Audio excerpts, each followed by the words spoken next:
Bombo Business News. Kabombo nagpaandam ang Department of Agriculture, Fertilizer and Pesticide Authority batok sa online selling sa mga abono kag pesticides.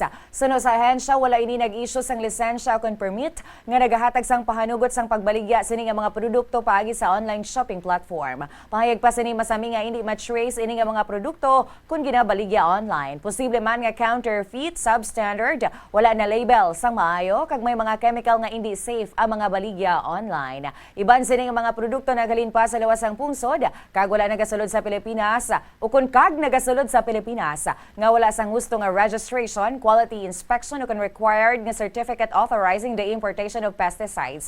Ang mga produkto nga wala sang amo sini nga certificate, ginakonsiderar nga smuggled nga agricultural inputs.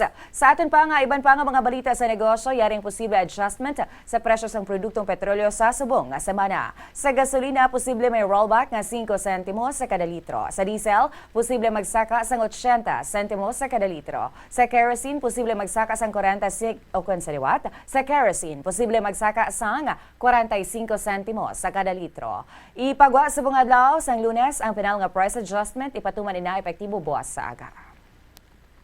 Bombo Foreign Exchange Update is brought to you by Queen Bank Business Banking.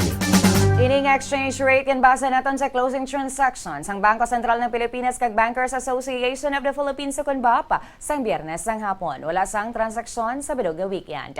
59 pesos and 9 centavos baylo sang US dollar, 7 pesos and 59 centavos baylo sang Hong Kong dollar, 46 pesos and 20 centavos ang Singapore dollar, 15 pesos and 78 centavos ang Saudi Riyal, 69 pesos and 56 centavos baylo sang euro.